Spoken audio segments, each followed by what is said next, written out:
All right, well, we're here with DJ DX just before the TEDx Youth event here at the Collegiate School. The theme is Pause. So, could you tell me, like, how did your connection with this event come about, first of all? It was through, I was away. I was out west, and I kept seeing, like, an email, but I thought it was spam. And it was actually one of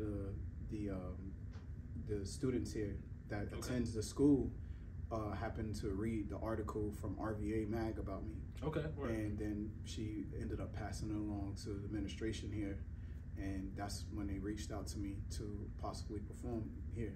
Right on. So here I am now. Right on. Now I understand that you're from Jersey City. Yeah, I'm everything. from the mean streets of Jersey. Man. Right. I guess Jersey, obviously, is right outside New York City. So yeah, it's like we call it the sixth borough.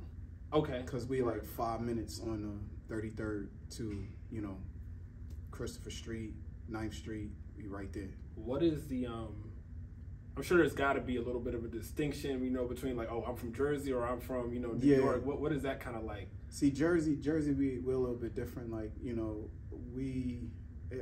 all sound the same, but like just like the way we carry ourselves is totally different. You know, Jersey City, people would think is like small, but it's actually big, and we got like our own like a coalition of DJs who blend. We got a lot of rappers, a lot of singers, and it's more like that. It's like that 90s feel still there. Yeah. It's like a loyal section where somebody could be listening to Andrea Martin that I probably remixed like from like 1999. They're probably still listening to it. Someone's still trying to mix it and listening to it. So we're very a nostalgic city as far as like music and culture wise. We with the trends. I feel like where I'm from, I've always been labeled as a trendsetter. So I wouldn't say like I'm responsible for everything, but as far as like the blends and everything about my city, it's more like that. Like people look up to the legends, and it's a very like mixtape city. Yeah. You get what I mean? It's like that type of thing. Okay, I can feel that. I definitely get that vibe coming from like just sonically your music and everything. I guess what would you call it, boom bap? Yeah, boom bap, 90s, and writing about like what's going on and my life or whatever woman I was dating, or it's all that. I'm a turntablist and a lyricist and producer, so I try to stay as loyal to my sound as possible and keep all those elements and combined in the music. So sure. So with you being a turntablist, a DJ, producer, rapper, maybe singer at times, like what's the hierarchy in terms of like how you identify? Like, are you like, is your core like the DJ thing and the rap secondary, or is it the rap, or is it I'm just an artist, man. Okay. My father and my mother, they pushed out an artist. Like I do music, but I also like my father taught me how to draw when I was younger.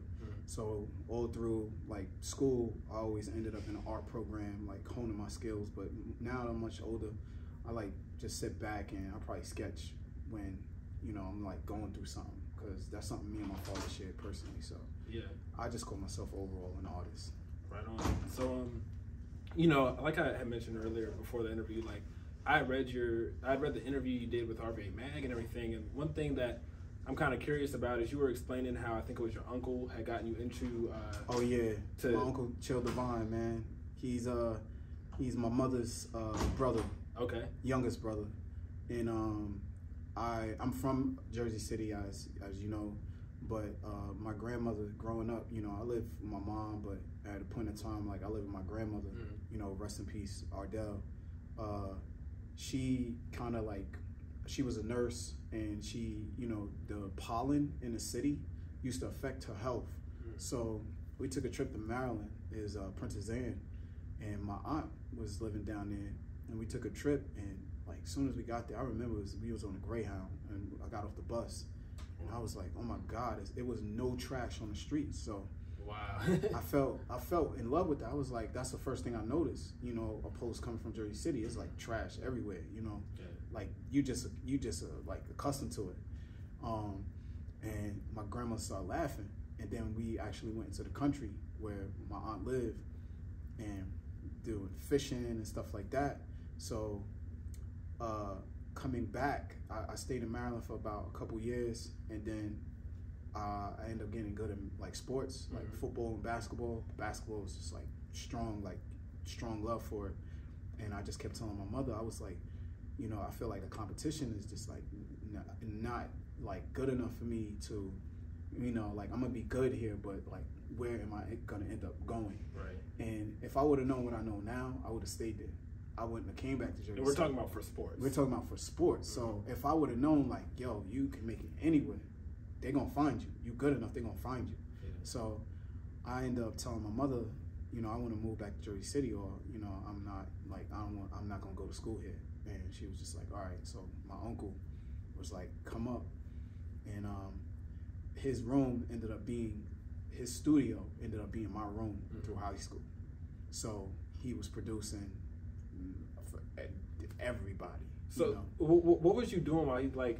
This is your homework. personal space, so you're just like in there while he's producing, or is it like, hey young buck, get out the room? Or what is it? That was nice when like I just got used to it. Like I would fall asleep while he was producing, but because I didn't understand that, you know, like I came back to play ball, so it was just like school and ball, and then after a while it's like, you know, like the universe will make sure things is aligned for you. Yeah.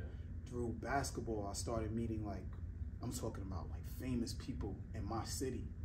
And they actually started clicking with me. Like, you know, like my friends started bringing me around. And I'm like, you know these people? And they're like, yeah. So one of my uncle's closest friends, Dirty Fingers, he ended up being in back then well, they still have it, it's the DMC battle. So that was for DJs like, you know, scratching and beat juggling. He was a DMC and producer, like engineered for In Vogue. Okay. A lot of people, like a lot of singers, Mobb Deep, and he took me under his wing and basically showed me like a few tapes. He used to give me VCR tapes, and I used to be like, yo, what am I gonna do with this old stuff? He was like, well, you need to look at it. So I started watching it on a VCR. Like, what's on these tapes? Like old battles. Okay, like DJ battles. DJ battles. And he was like, you want to DJ, this is what you gotta learn first. You gotta learn the like, you know, basketball, you gotta learn the fundamentals. Yeah. And he was like, just like DJing, you gotta learn the fundamentals. So I wanted to be like, yo, I want to mix. I want to be better than them, because I know, like, I already got ideas. And then he just started showing me little. Then my uncle started showing me a little. And then I guess from like hearing all that soul music throughout, like growing up in a soulful house, people screaming, you know, cooking, and my grandmother having a crazy record collection. And I just was like, all right, ball probably was for a minute, you know, but music like pulled me closer. Yeah, you wasn't expecting that. Like when you went back to totally not expecting it. Totally not expecting it. And it actually gave me perspective. I got a lot of perspective from it, because when I was younger, my mom in church, she put me in, when we was going to church, you know, I fell in love with the choir, because my father's father, my grandfather, he owned 2 Baptist churches. He owned 2 churches in Jersey City. And over the summer, I would spend time with my father, and my grandfather would take me to church with him. You know, I'll sit on like the altar and everything in the background while he's preaching. And after a while, I was like watching like people sing in church, and I was like, I want to do that. So in Maryland, I actually was like a singer in the choir. I used to be like the head singer, and I was pretty young, you know what I'm saying, singing, like 7 years old. And it didn't hit me until actually going back to Jersey City. It's like, yo, like music's been in my life all along, you know? Yeah. My father would walk the street singing to me, you know? And it just like pulled me in quick. And once I linked up with a couple people, man, that was famous, and I didn't know that they was that popular in my city, it was like, I couldn't turn back after that. Wow, okay. It was just like, my first mixtape was with one of my closest friends, you know, D. Luciani. He pulled me in and was like, yo, let's do a tape. You know, he ain't had to do that. Much older person too, pulled me in. I did a tape with him, and then slowly but surely, I got with one of my other friends, E-Double, and he literally like became one of my closest friends, and I watched him because he was like really famous. And so everything that he did, I literally watch and sit and watch his mistakes, not in a bad way, but like in order to get better. You know, that's what any person that's under someone, they're gonna watch them. Yeah. They're gonna look and see like what they doing and what they not doing. So that's who I was. I was always the person behind the scenes, just paying attention. Okay, and how did you take that and like I guess kind of build on that foundation, like developing your own sound, like your own style, like what elements can you be like, you know, I got that from, you know, old dude, or what elements is like that for was sure, me, you know? For sure. A lot of my sound comes from my city. I owe a lot of thanks to just all the people before me from my city, like Wimpy B, DJ Flash, 007, you know, DJ Wizard. I owe a lot of, you know, Nelly Nell, Fresh Jeff. You know, it's a lot of people that I actually looked up to, and you know, I supported them through the years. So I saw what they did, and I kind of like I told you, I pay attention. So I'm like, I see what they not doing. Like my sound's gonna be better. You know, my mixes is gonna sound like original remixes. You know, like my pitch game gonna be good. You know, I'm gonna make sure like I'm that person. I'm him when people talk about Jersey City. Yeah. So I just spent a lot of time like by myself, a lot of hours like in the studio. Like 2,000 hours. You know, like in the studio by myself doing tons of remixes, tons of mixtapes. By the time I was like a junior high school, I was selling like 4 or 5 boxes out my locker. Okay, this is I love studying, you know, hip hop history and everything, and so where are we in the timeline here? What era is this? This is like mid 2000s. Okay. Yeah, that's when, you know. So mixtapes are still obviously. Mixtapes are still going crazy. Like I could take like you know the transition from CD to the internet, like digital. Yeah.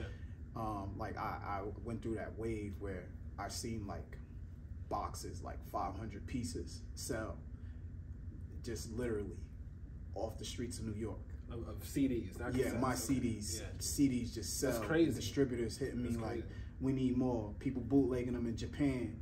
Mixtape sites like calling, like emailing for bulks of mixtapes, and just like they wanted it. It was just like, this is a good feeling, but this isn't gonna, like the industry's changing drastically. Yeah.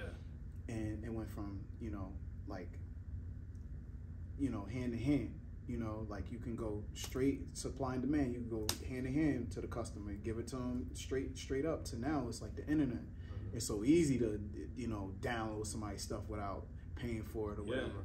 So, and that used to be a big issue. I remember. Yeah, pirating was big. I remember that era. I was young. My older brother, who was kind of like in, you know, middle school, high school. I remember him on LimeWire, like, you know, making these mixtapes and like selling them, which is kind of like a different kind of, I guess, shoulder of, I guess, the culture at that time. But but I remember the conversation, whether it was on like, you know, the news or like the South Park did like an episode about it, but like like, you know, everyone was upset like, yo, they still in our music. But nowadays it's like it's totally flip-flop.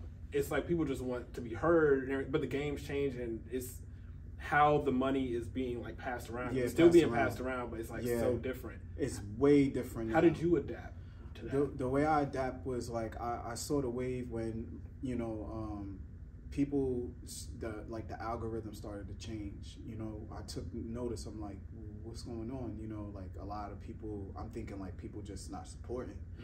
And it was luckily like you see the game changing from these companies knowing like, you know, these people are building a platform for themselves off of our networks that we quote unquote gave them, where we said build a community. Companies such as Facebook. Okay. This before Instagram, Twitter. You know, this is before like major algorithm, like where they got smart and just like, yo, we need to do this because everybody's making money. But we want to control that. We want to make more, and we want to control it. So I just started studying how to, you know, run ads and, you know, stay afloat and gain more people. Overseas, people go crazy for us more than America, believe it or not. I do believe. I've been hearing that, but like, how do you find your audience? My audience, I actually gained. It was about 2014, where maybe 2 years before then, one of my friends, he just passed away this year. He was a reggaeton artist that was signed to Sony, Sony Latin, and I ended up working on his mixtape with him, like engineering. And he said to me one day, I was just playing around in the studio, just rapping. This before I even started taking rapping serious, you know. And he looked at me and was like, "You need to take it serious." And I'm like, "What? You for real?"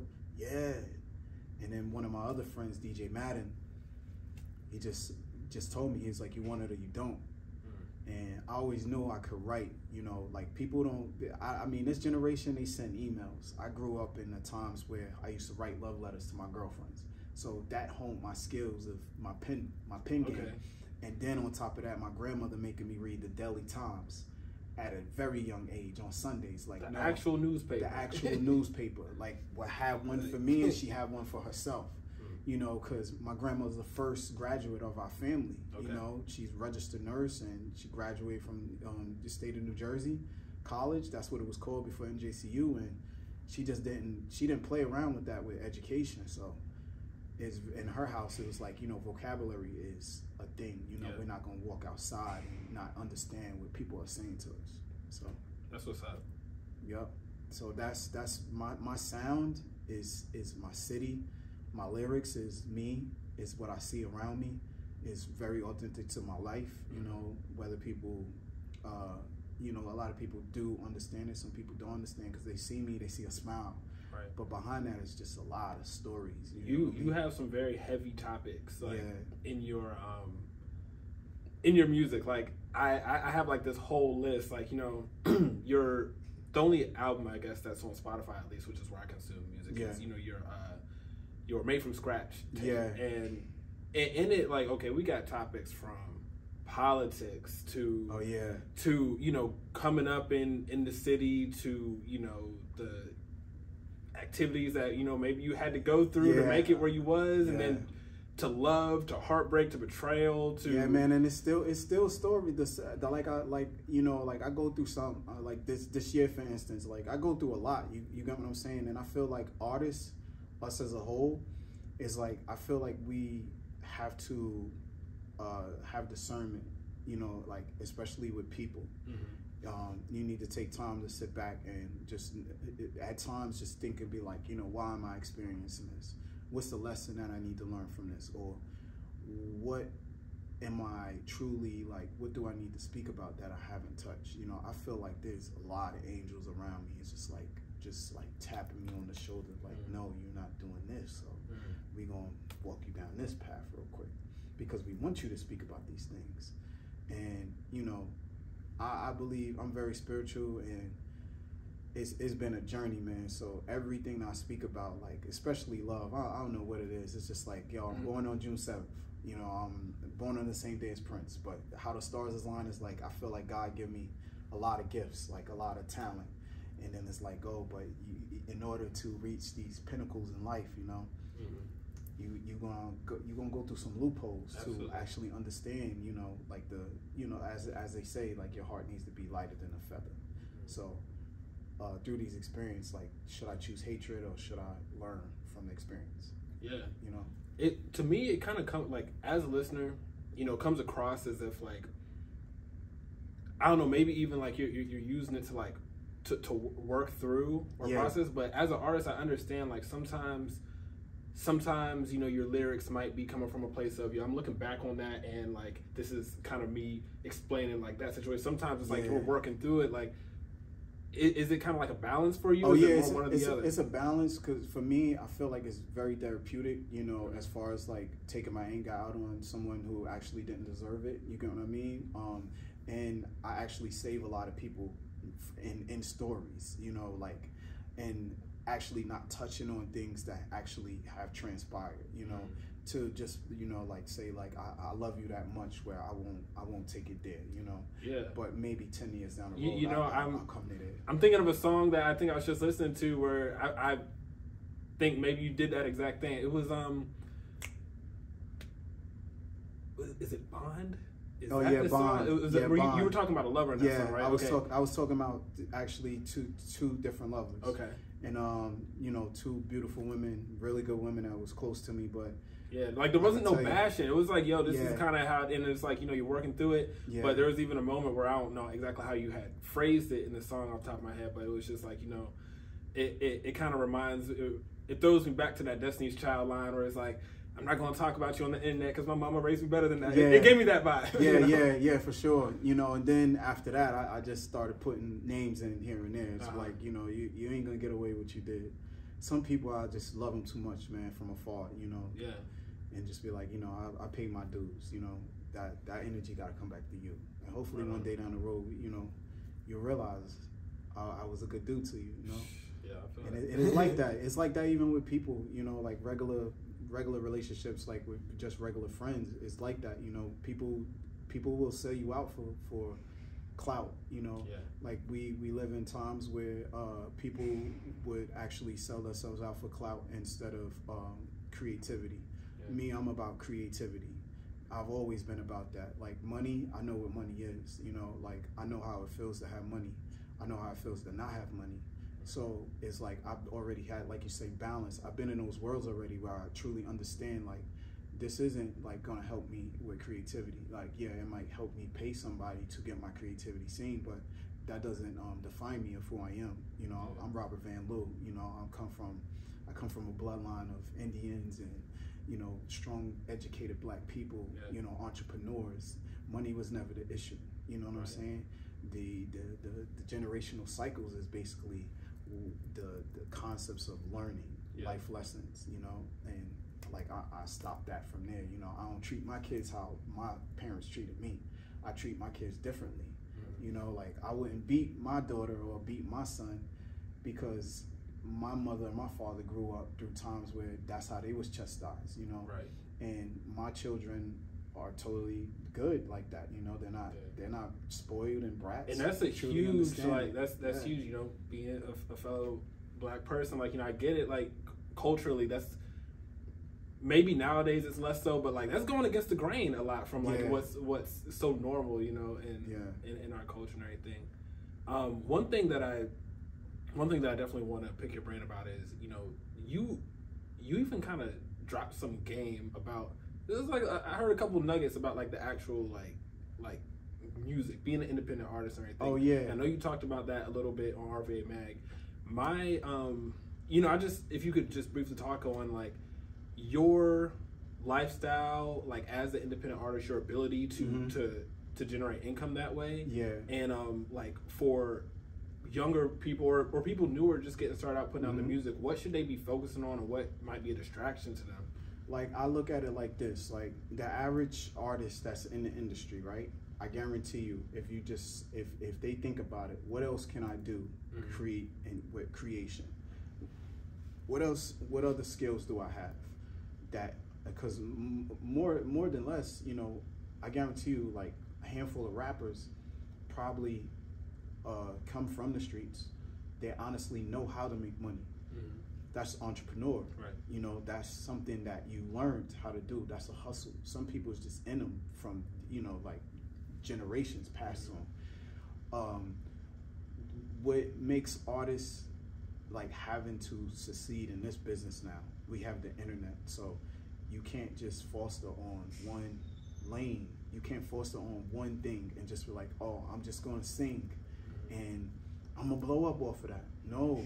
If you know how to sew, you should be sewing. You should be sewing and showing people you know how to sew. So that can be a passive income. If you know how to design shirts, you should be designing shirts. You should be on Fiverr. You should be on all these other platforms behind the scenes doing stuff for other people. We're artists now. We're in the 21st century, and we're in the age of Aquarius, where it's truth and there's so much knowledge out there. There's no way that one person can just be focusing on one avenue and thinking that they're gonna just make it off of that. No, you need to be doing at least 5 different things.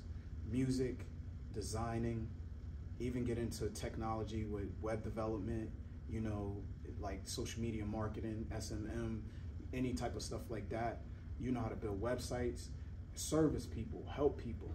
Just don't be catered to yourself. You gotta help people, especially in these times. People need help. Yeah. You know, so you want to actually have something to fund your career and not stress and not get angry when someone is not supporting you. Have those other have those other things going on. Yeah. So then you could put back into yourself and you feel good. Because the saying of the universe is, you can't chase money. You have to be your inner self so that it can come to you. Right. You get what I mean? Yeah, for sure. And is that like a law of attraction thing? Yeah, it's a law. And you know, like I don't like to talk like I'm Gemini, and Geminis just like are the magic manifestors of I'm a the Gemini world. myself. But I feel so you quite understand. Like we are the magicians. Yeah. We are the master manifestors. And I try to, like, anybody in my circle, I always try to like uplift them and tell them like, yo, visualize it. Yeah. You know, like don't get angry with people. It's all a test. You are a reflection of what you want in your life, whether you see it that way or you don't. You know, you want like to a female, you want a boyfriend, you want a certain guy. Love yourself. Love yourself. Show like show up for yourself. You know, right person to come along. Might not be that guy, but somebody better. You know, be like, tell the universe that or something better than that. Right. Yeah. Yeah. You get what I mean? That resonates. Yeah. And it's the same way with money. Like I tell myself all the time, I'm like, I don't really stress like when I was younger because I come from Jersey City. Like it's hustle or get out hustle or don't eat, you know, and you know, like becoming a father, like really, really like young, straight out of high school. It's just like, I gotta hustle, you know, like my daughter like nice things, you know, my son like nice things, you know, I love nice things. I want to feel good, you know, and I just manifested. I see it, you know. In the beginning, it wasn't like that. It was just like, yo, I depended on my talent. And I'm just like, all right, I'm good, but that ain't enough. You know, I need more. I need more. You know, sometimes we go down the wrong avenues because we chasing that dollar. And it may not get us to the place where we actually want to be. It could get us into a lot of problems. And I learned that early. So my mom, you know, I love my mom to death. We've been through everything, and she will always tell me through everything, focus on your music, focus on your art, focus on that. My friends that in my circle, that's another thing. In this industry, you got to be careful. You got to have discernment. Discernment is like a big word that I use all the time. You're Gemini, so we can scan the room because we're the life of the party, but actually, we're dual. Yeah. We can scan the room and know who's who, you know, and in this industry, you need a good solid circle of people, you know, and if you don't have that, like it literally ain't gonna succeed. And that's pretty much it. Like that's where I stand with, you know, as far as like industry, you gotta have more than one hustle. Is it time for us to wrap up? Yeah. Okay. Okay. Yeah, well, just one real quick last question. Okay. You know, what do you hope that the youth here today will get from your performance? I hope that the performance for today is actually revisited time after time, and it helps motivate somebody else, and it helps motivate these children's children and their children's children. You know, like I told you, I'm here. Like I drive off for creation. I don't drive off for money. And that's just how God blessed me, you know, and it took me a long time to learn that. Don't chase money, create. And every opportunity to be there for you. The people that's supposed to be in your life, they will be there for you. You chase money, you're going to end up in two places, dead or in jail. And I've been on both sides of those coins, and it ain't good. Yeah. Handcuffs ain't nothing, but being away from your family is everything. You know what I'm saying? Yeah. So create is free. We live in a time of the internet. It's free. You can go to the library and get on the internet. You can get on Wi-Fi, public. It's free. You know, that's pretty much it. Word. Well, DJ DX, we definitely appreciate you. Thank you. I appreciate you, man. Have a great show at this event, and you know, that's right. Thank you so much. Word, yeah. I sure hope that didn't stop recording. No, we good.